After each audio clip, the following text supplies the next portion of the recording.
palavra do Senhor diz: ora, tudo provém de Deus, que nos reconciliou consigo mesmo por meio de Cristo e nos deu o ministério da reconciliação, a saber, que Deus estava em Cristo reconciliando consigo o mundo, não imputando aos homens as suas transgressões, e nos confiou a palavra da reconciliação. De sorte que somos embaixadores em nome de Cristo, como se Deus exortasse por nosso intermédio. Em nome de Cristo, pois, rogamos que vos reconcilieis com Deus. Aquele que não conheceu pecado, ele o fez pecado por nós, para que nele fôssemos feitos justiça de Deus. E nós, na qualidade de cooperadores com ele, também vos exortamos a que não recebais em vão a graça de Deus, porque ele diz: eu te ouvi no tempo da oportunidade e te socorri no dia da salvação. Eis agora o tempo sobremodo oportuno, eis agora o dia da salvação. Vamos orar. Deus, nós lemos a Tua palavra, que é santa, que é fiel e que é digna de toda a nossa aceitação. Pedimos que o Teu Espírito Santo, que habita na igreja, que habita em cada um de nós, ilumine a nossa compreensão, o nosso entendimento da palavra do Senhor, para que ela seja guardada inteiramente no nosso coração e com integridade nós tenhamos a disposição necessária para ouvi-la e para obedecê-la.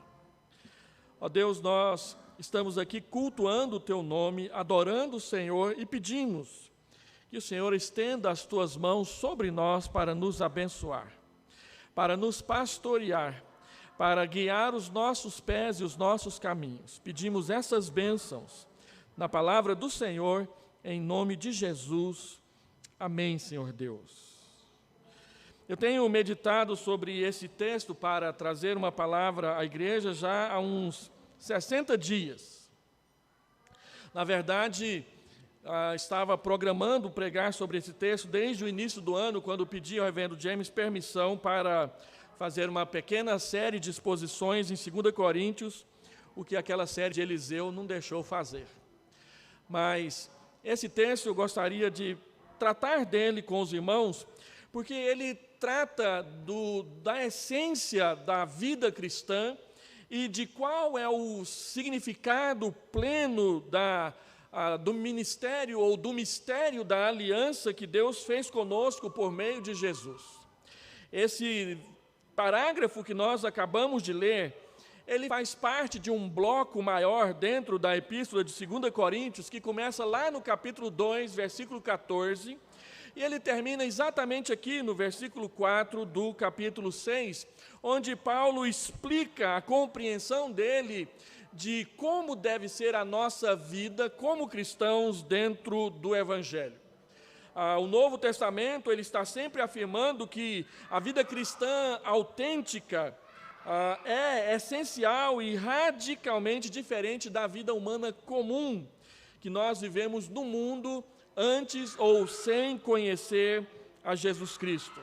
E a razão por que essa vida cristã ela é essencialmente e radicalmente diferente da vida que você vivia sem Cristo é por causa da sua origem, por causa do tipo de comportamento que ela ensina e espera de nós, e por causa dos seus propósitos, que são totalmente diferentes daqueles propósitos de vida das pessoas que não conhecem, que não servem a Jesus.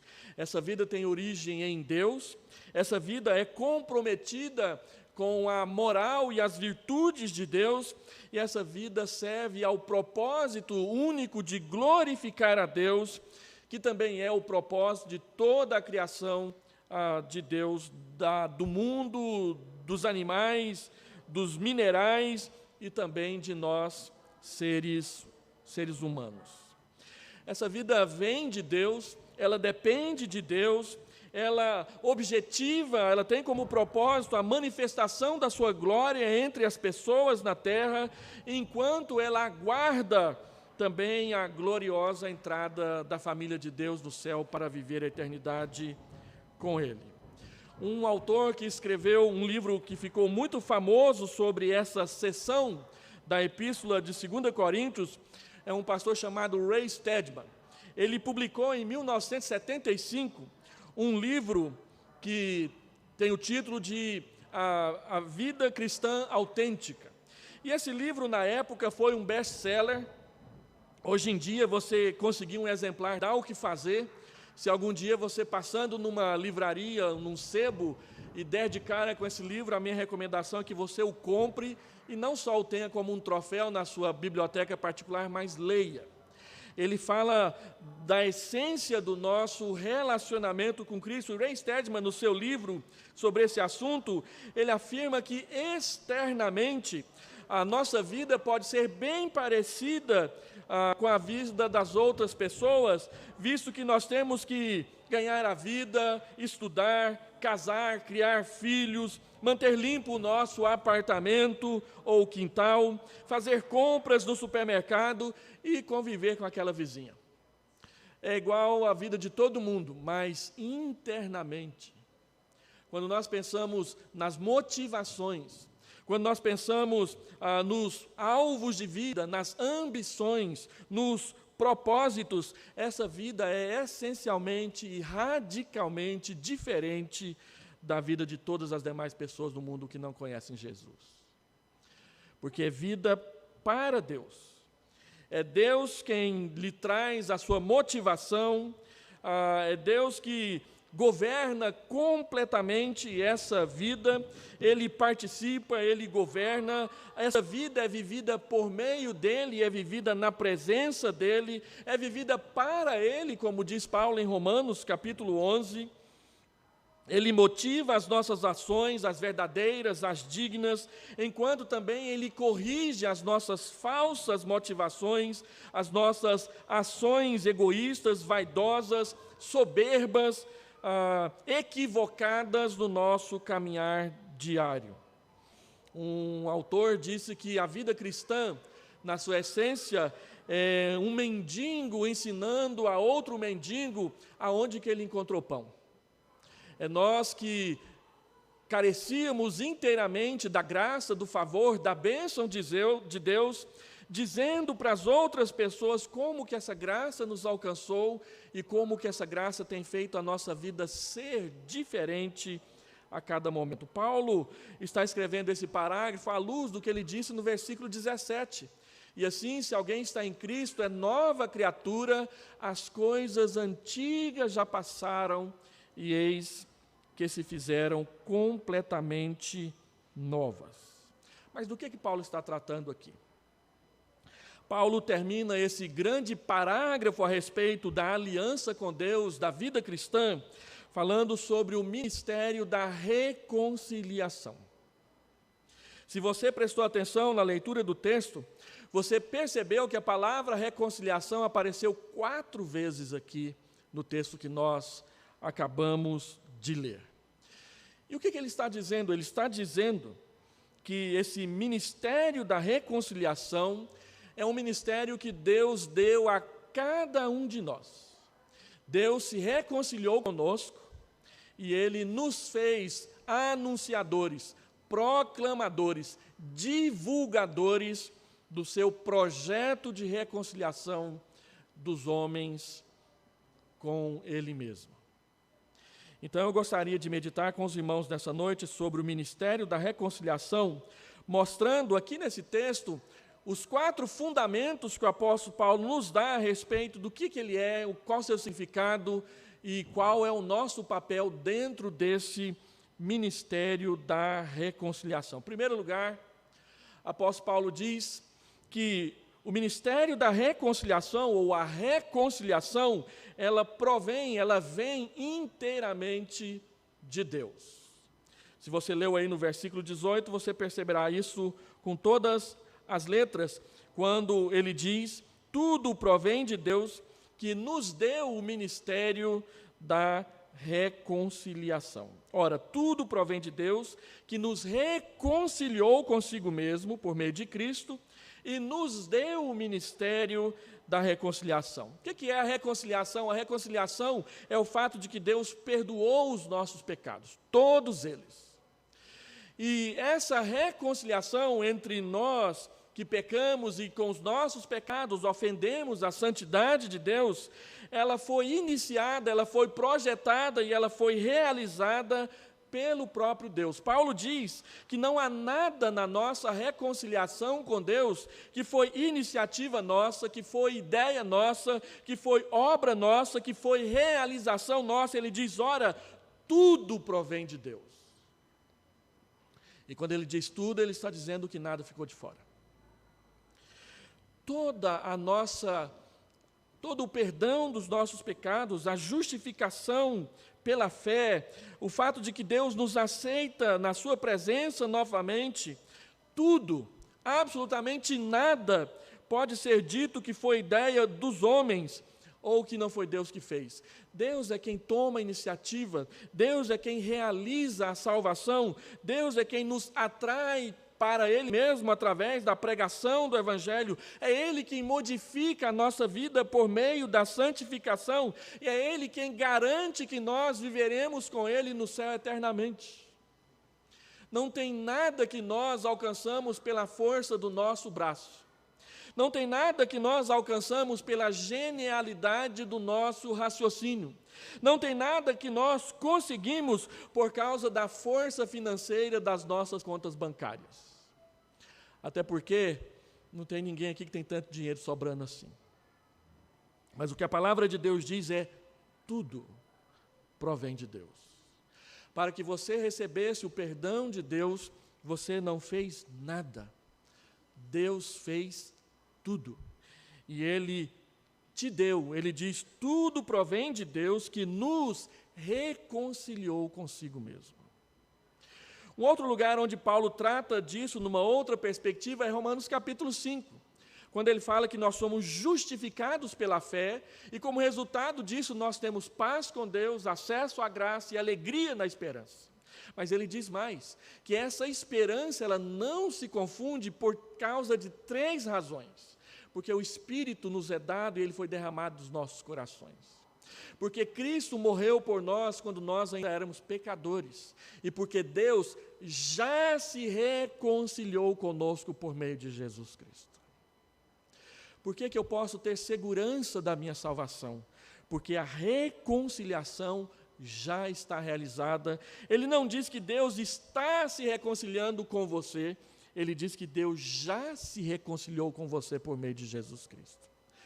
Tudo provém de Deus que nos reconciliou consigo mesmo. Verbo no passado. Como que ele fez isso? Ele fez isso por meio de Jesus.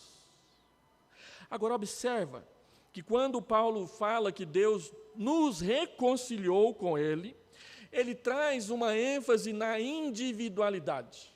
Embora ele esteja usando aqui os verbos no plural, ele está falando que Deus nos reconciliou, cada um de nós, consigo mesmo. E essa reconciliação, ela é intransferível. Você não pode pegar o perdão que Deus dá para você e dar ele para outra pessoa. Deus o aplica e o Deus oferece para você. O que quer dizer que cada um de nós, pessoalmente, terá de responder a Deus para com o seu chamado. Observe que a proposta de Deus, ela é universal. Ele diz aqui no texto que Deus está reconciliando consigo mesmo o mundo. Isso não quer dizer que Deus está reconciliando consigo mesmo cada uma das pessoas do mundo. Porque muitos recusarão a proposta de perdão que Deus faz por meio do Evangelho. Mas o que Deus está falando é que essa reconciliação é oferecida por meio da pregação a todas as pessoas do mundo, para que aqueles que a receberem de bom grado e responderem com arrependimento sejam salvos. E qual que é a proposta de Deus? A proposta de Deus é eliminar as nossas transgressões.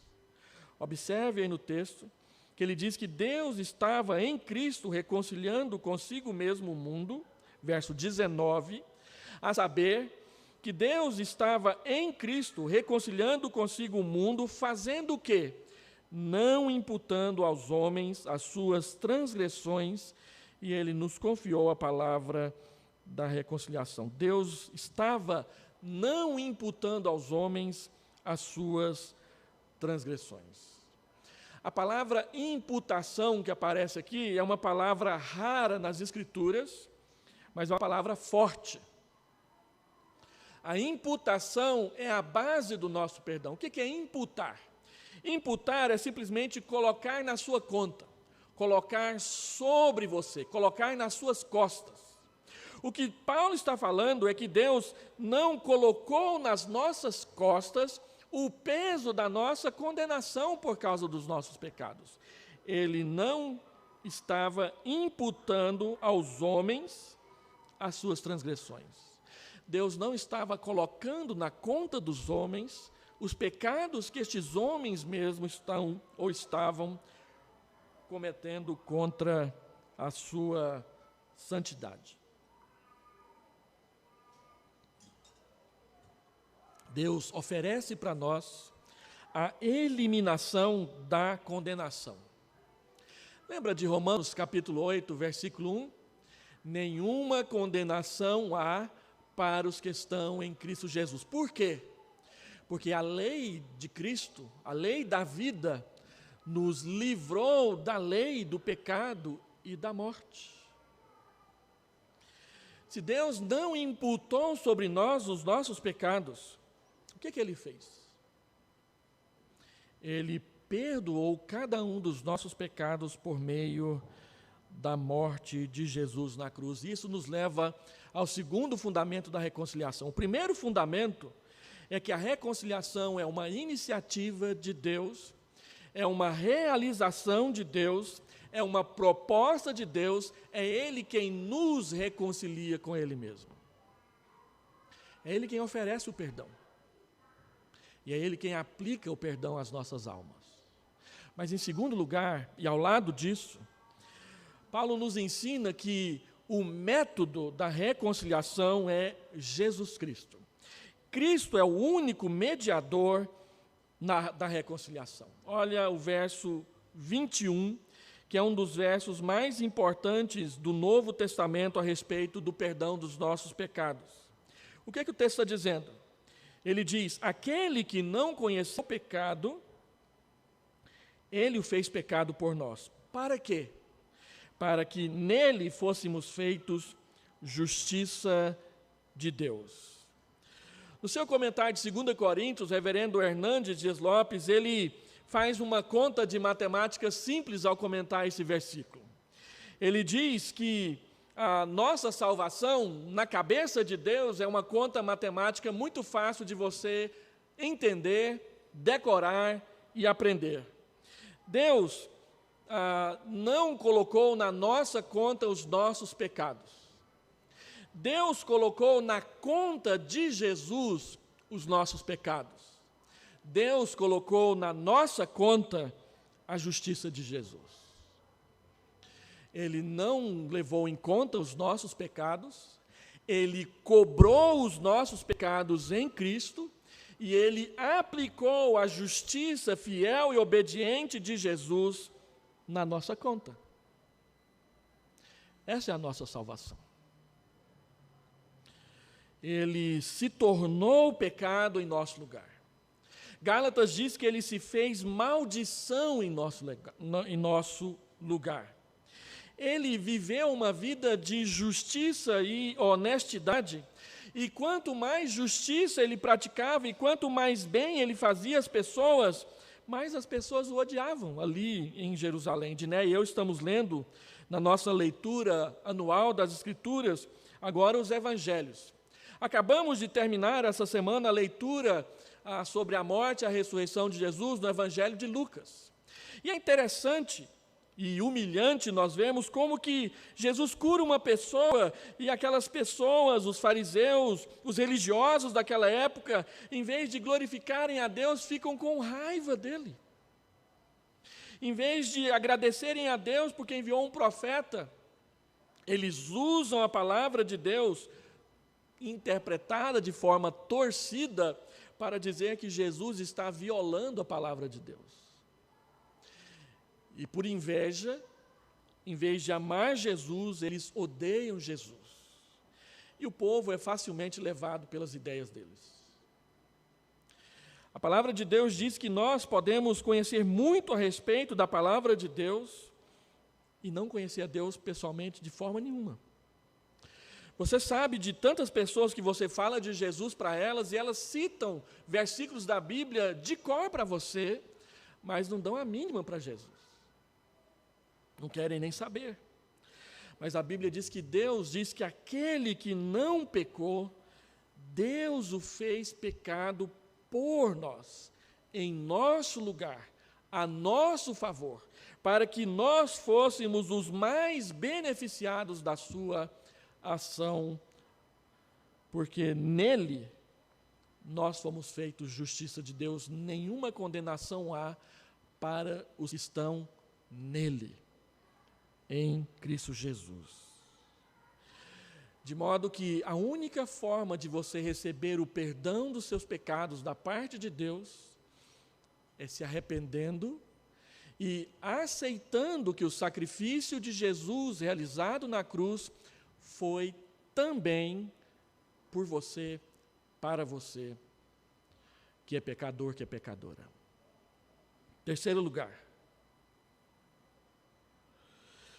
a Bíblia diz que Deus é quem inicia e realiza a reconciliação, que Cristo é o método, é aquele que se entregou por nós, pagou as nossas dívidas na cruz, mas e nós? Paulo diz aqui que Deus nos fez embaixadores da reconciliação. O ministério da reconciliação foi entregue nas nossas mãos para que nós o anunciássemos, para que nós o explicássemos, para que nós chamássemos as pessoas ao arrependimento, para que essa matemática da salvação fosse aplicada nas suas vidas. E Paulo fala 5 verdades a respeito de qual é o nosso papel no ministério da reconciliação. Primeiro, ele diz no verso 18, que nós nos tornamos, Deus nos fez ministros da reconciliação, Ele nos deu o ministério da reconciliação, Ele nos deu a diaconia da reconciliação. Nós vamos servir as pessoas, convidando as pessoas a se arrependerem dos seus pecados e a aceitarem, a receberem o presente que Deus nos oferece por meio do sangue de Jesus, que é o perdão dos nossos pecados.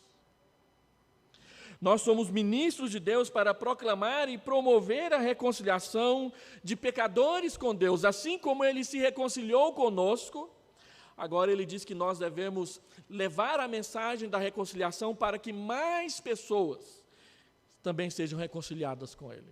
Segundo, no verso 19, Paulo diz que Deus nos confiou a palavra da reconciliação. Confiar é entregar nas nossas mãos. Colocar sob a nossa responsabilidade. Deus agora nos responsabiliza e nos dá a tarefa de falar para as pessoas que em Cristo Ele nos perdoa. O papel da igreja é ser ministro de Deus para que pessoas e mais pessoas sejam reconciliadas com Deus. No verso 20, em terceiro lugar, ele diz que Deus nos fez ser embaixadores dele com a mensagem da reconciliação. O que é um embaixador? O embaixador é o representante legal de um país em outro país. Nós temos acompanhado muito uma discussão sobre embaixada na televisão recentemente, porque o presidente, o nosso atual presidente da República, tentou de várias maneiras emplacar o seu próprio filho como embaixador do Brasil nos Estados Unidos, e dizia que isso não é nepotismo, não sei aonde.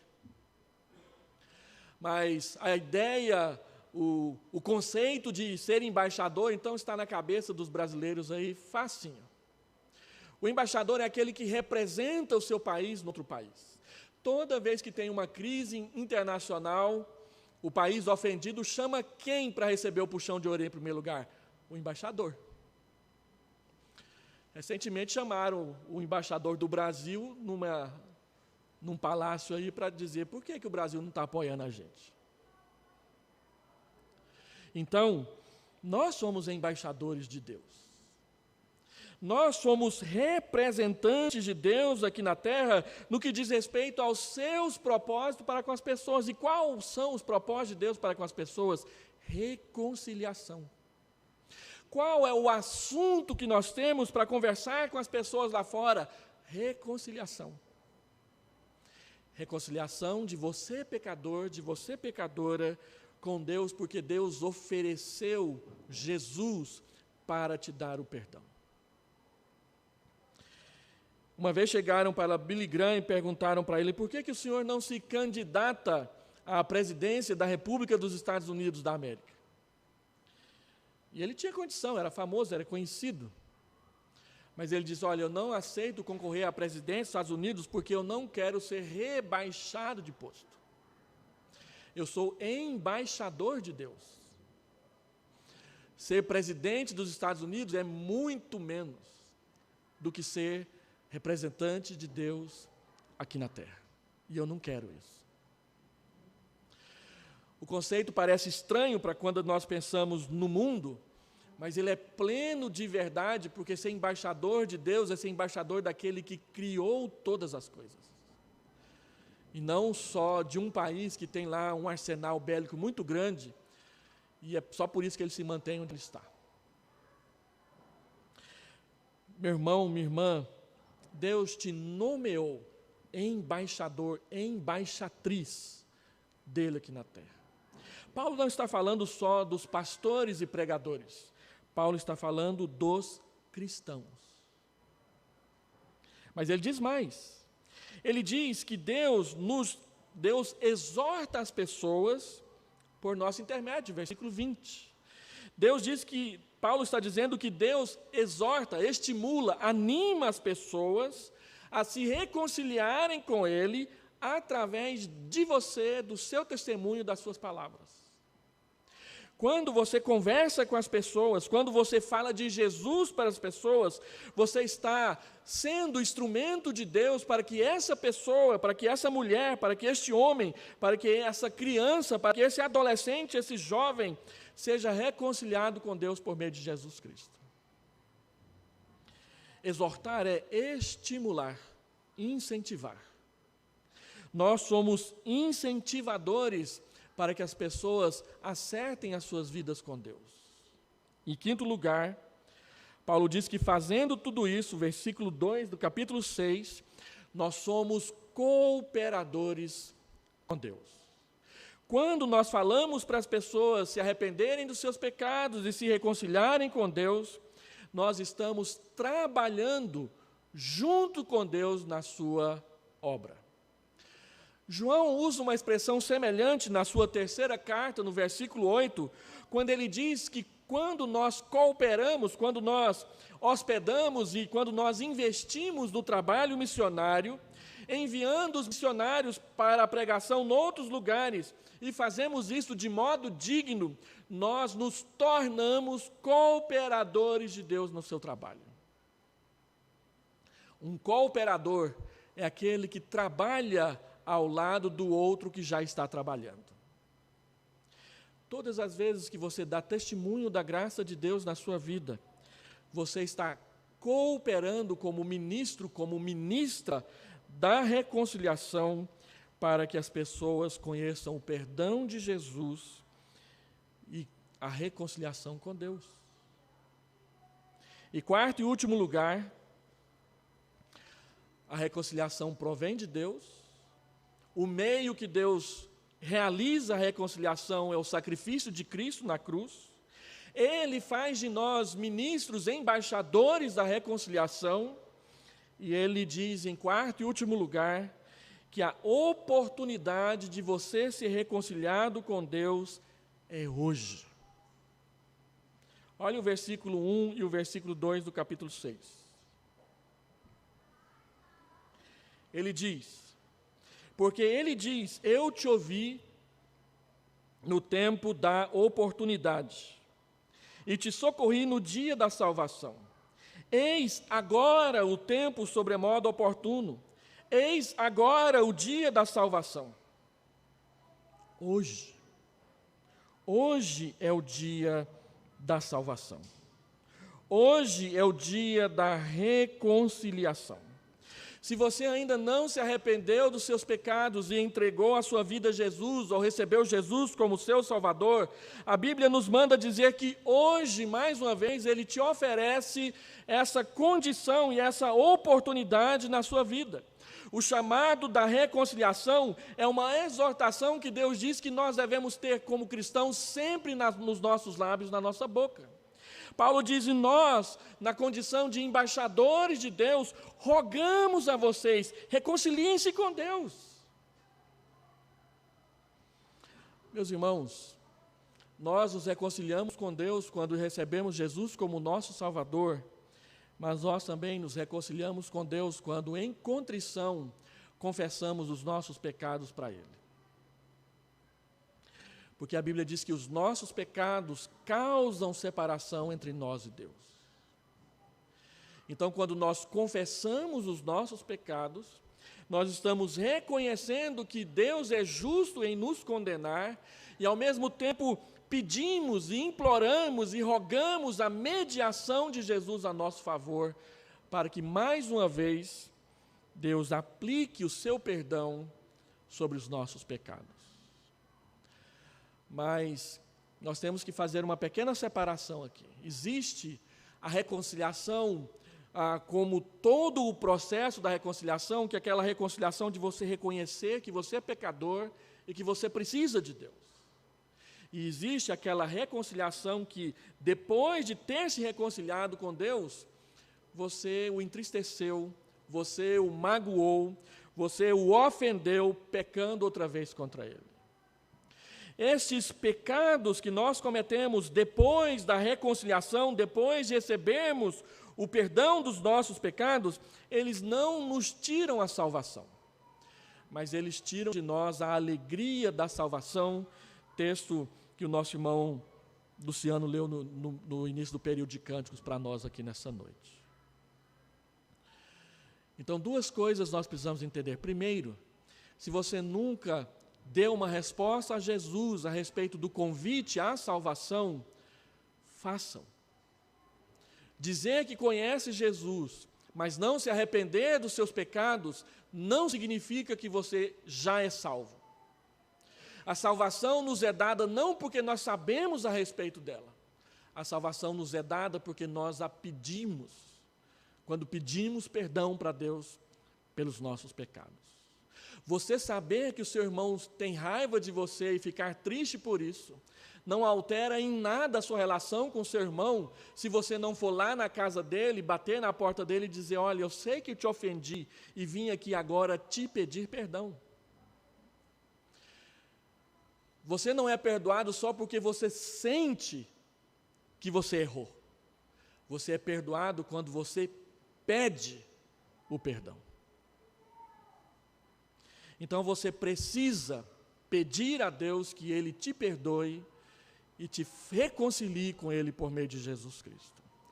E você precisa fazer isso hoje. Agora, se você já entregou a sua vida a Jesus, mas tem cometido pecados, ou tem pecados não resolvidos entre você e seu irmão, entre você e sua irmã, a Bíblia diz que você tem que ir lá conversar com ele. Porque é uma incoerência muito grande. É uma incoerência muito grande nós ficarmos ofendendo uns aos outros e achar que deve ficar por isso mesmo. A Bíblia diz que nós somos ministros da reconciliação. Nós devemos ser professores na arte de ensinar as pessoas a se reconciliar com Deus. E nós temos dificuldade de nos reconciliar uns com os outros, mesmo sabendo que o mesmo Espírito Santo que habita o seu coração é o que habita o coração daquele e daquela que você ofendeu. Como que nós vamos proclamar a reconciliação se nós guardamos mágoa, ressentimento, raiva uns dos outros dentro da igreja? Então, quando Paulo diz que a oportunidade da reconciliação é hoje, é para você que ainda não entregou sua vida para Jesus, mas é também para você que tem picuinhas para resolver com o seu irmão e não resolve. Quantas pessoas não trabalham na igreja porque não querem servir a um determinado irmão, a uma determinada irmã? Porque tem raiva, porque tem ódio, porque tem mágoa, porque tem ressentimento, e no seu coração não é raiz de amargura, não. É uma castanheira inteira de amargura, com mais de 45 metros de altura. Eu sei que é duro a gente falar isso, mas nós precisamos ouvir. Uma vez, um senhor de 78 anos de idade entrou no meu gabinete.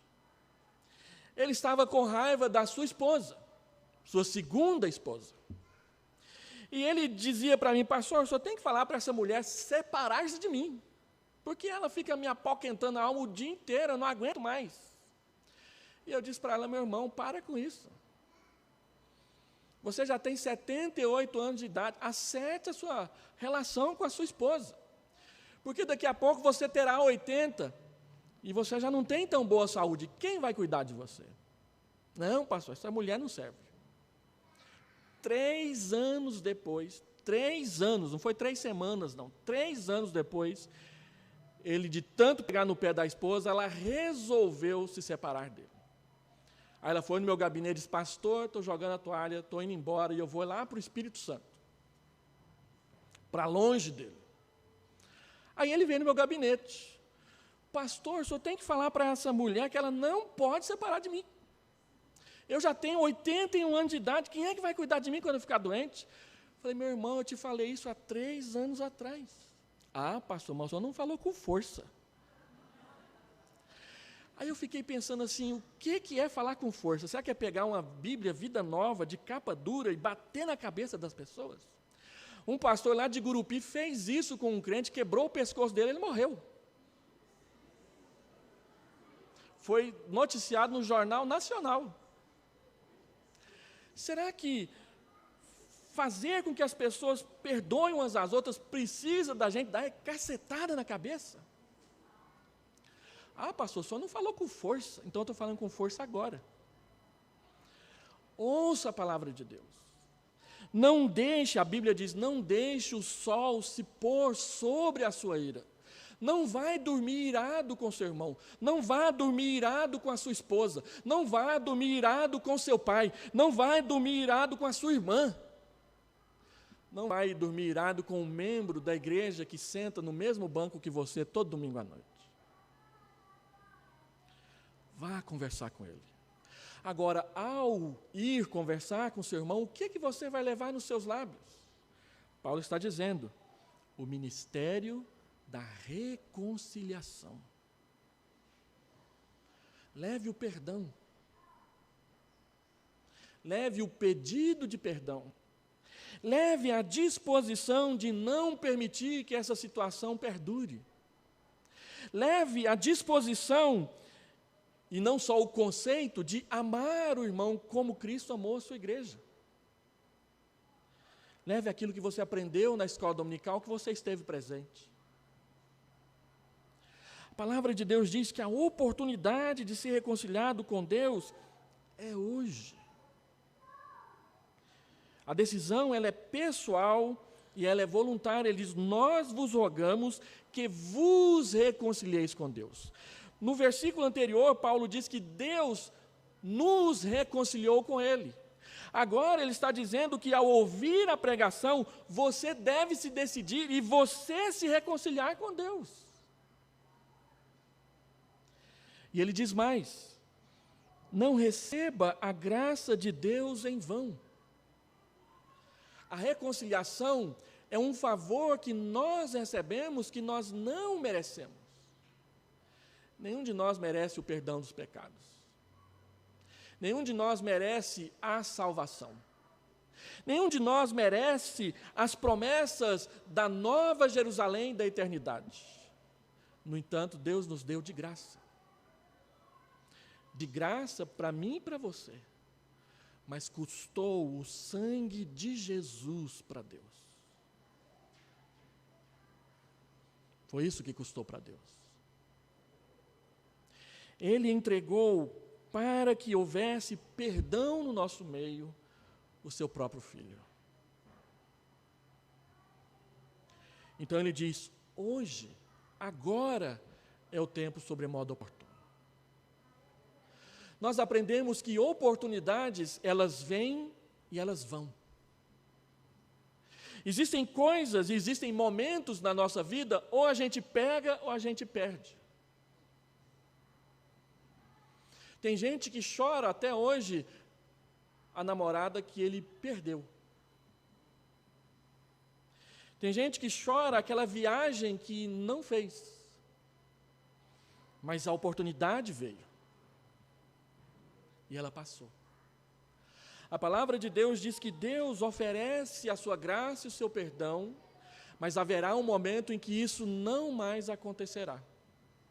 Amós, capítulo 8, diz que hoje nós podemos ouvir a palavra de Deus, mas haverá um dia em que haverá fome, não de pão, nem sede de água, mas de ouvir as palavras do Senhor, e as pessoas andarão de mar a mar, do ocidente até o oriente, buscando a palavra de Deus e não a encontrarão.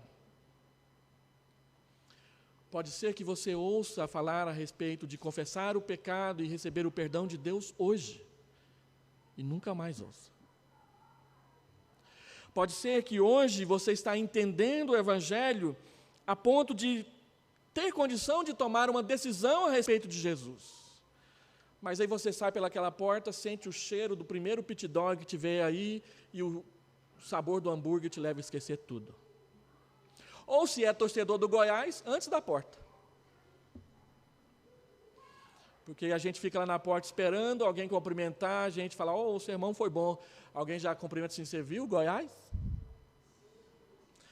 E a bola da vez agora é o Flamengo. Coisas passam pela nossa cabeça rapidamente depois de ouvir a palavra do Senhor. E essas coisas fazem os nossos olhares mudarem de direção. E não mais olhar na direção que Deus mostrou para a gente que a gente tem que olhar. Hoje, agora, é o dia da salvação. Eu quero fazer 4 aplicações. Primeira, a reconciliação é o ponto alto da celebração da ceia. O que nós celebramos quando comemos do pão e bebemos do cálice? A morte do Salvador que produziu a reconciliação com Deus. Quando você come do pão, quando você bebe do cálice, você está reconhecendo que Deus se reconciliou com você. E está dizendo isso publicamente. Segundo, quem já foi reconciliado com Deus e recebeu dele o ministério da reconciliação, não tem nenhuma justificativa aceitável para viver brigado e viver brigando com os outros irmãos. Quando houver problemas na igreja, a nossa primeira disposição tem que ser a de reconciliar-se. A gente vê isso no coração de muitos irmãos, mas a gente também não vê isso no coração de muitos outros irmãos. Acontece um problema e a primeira disposição é ir comentar o problema com um terceiro para ganhar um aliado a respeito do seu ponto de vista. E aí o que a gente tem na igreja não é reconciliação, é partidarismo. Não. Se Deus te deu o ministério da reconciliação, pratique-o. Pratique-o em casa, com o papai, com a mamãe, com os irmãos, com os filhos. Pratique-o na igreja. Porque a mensagem que a gente tem positiva para dizer para o mundo é: há perdão dos pecados para aqueles que vêm a Jesus. Terceiro, para vencer mágoas, ressentimentos, raízes de amargura, nós temos que praticar a reconciliação. Ir até o irmão que está ofendido com a gente. Ir até a irmã que nos ofendeu. E dizer abertamente, livremente, claramente, cautelosamente, como ensina Lucas 17, que a gente precisa se reconciliar. Nós não vamos lá simplesmente para brigar uns com os outros, dizer eu tenho razão, você não tem razão. Nós vamos lá para dizer, olha, nós estamos atritados um com o outro. Como dizia um seminarista que trabalhou comigo, nós estamos em contrito, atrito e constrangidos ao mesmo tempo. Como? O que a gente pode fazer para se reconciliar? Essa tem que ser a nossa primeira disposição quando houver problemas entre um de nós, uns e outros dentro da igreja do Senhor Jesus. E eu termino dizendo o seguinte, preste atenção nas palavras hoje e agora no texto. Hoje, agora. Não deixe para amanhã. Vamos orar?